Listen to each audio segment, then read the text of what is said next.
To be a national poet laureate is an extremely important responsibility. I say that because of the two people who preceded me. One, Mazizi Kunene, and Eurapese Khositsile. I say so because of how they conducted their lives. Both of them were cadres of the struggle of the ANC.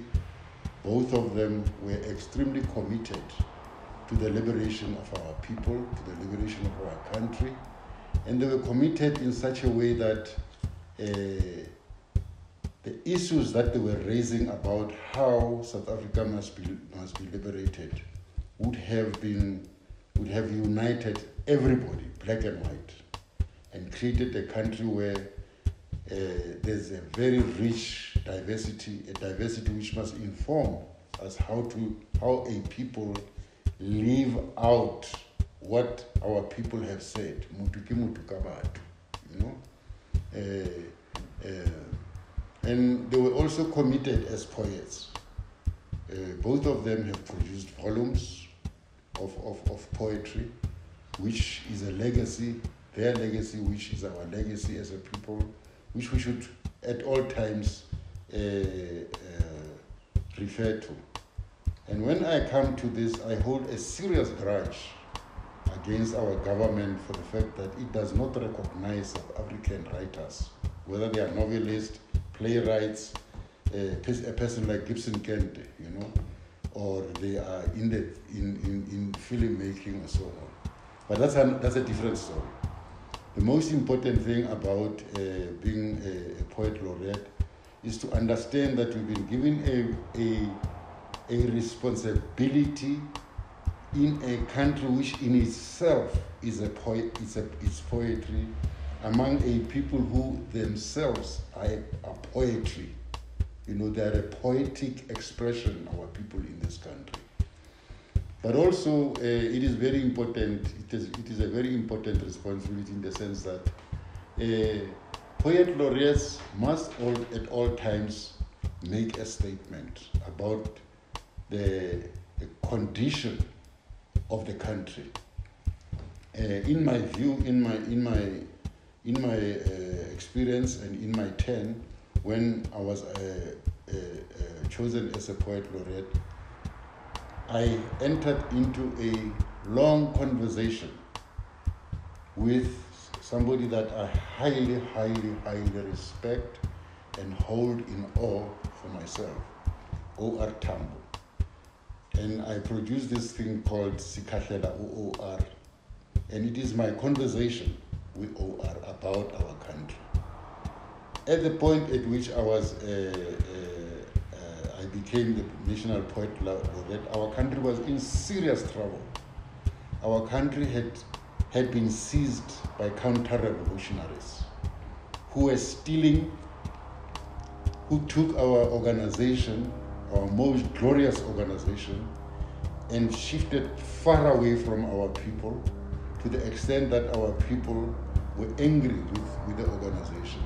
They took our organization and turned it into a pocket money organization for themselves.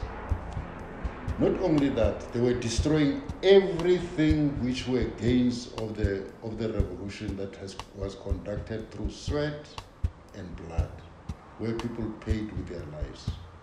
So I had to hold a conversation with O.R. and say, Comrade O.R., I'm being asked to be a National Poet Laureate under the conditions where people that we thought we were working with have actually become our enemies. They have also made us look in the eyes of the nation as people who are thieves because of their corruption. They have turned us into a people, there was a moment in this country when people talked about the ANC. It was so foreign to us who were committed to its values, to its culture, to its traditions. And we had to make decisions, and we took decisions. And so in this thing, in my own way, this is my conversation with O.R. to say, Comrade O.R., our leader, one of the most important statesperson of the world, here we are finding ourselves, everything has been reserved. What must we do? But at the same time, I had to remember that one of the most important things about OR, he cherished the people of this country and therefore listened to them very carefully and translated everything that our people were saying into a reference point for struggle in our country. And that's why we were able to defeat the apartheid system in the end, you see. And so, being a poet laureate, as you can hear what I'm saying, one of the most important things that I have to do is to have a continuous litmus test of where we are as a people, as an organization, as a country, but also in relation to the continent. We are Pan-Africanists. We are African Renaissance rebels. We want this continent of ours to bloom and be at par with any other continent in the world. So I assume the responsibility of being a national poet laureate backed up by this history that I'm talking about, because history articulates the lives of a people in cultural form for the future. And I'm part and parcel of this history.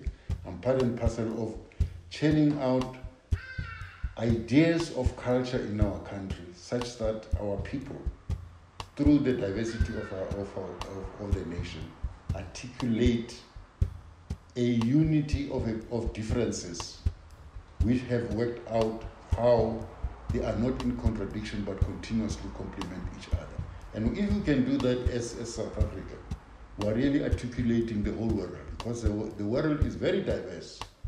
The world is not only English speaking or Western culture only. The world is extremely, extremely diverse. And we have the chance now as a people to articulate this diversity.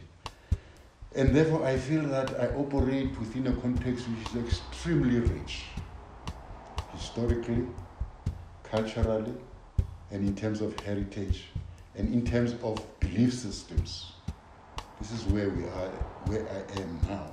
And I have this deep sense. My deep sense does not mean that I'll always be able to articulate as it should be articulated. It's a very complex thing which needs consistent deep thought. And that's why I cherish the two people who preceded me, because they were deep thinkers.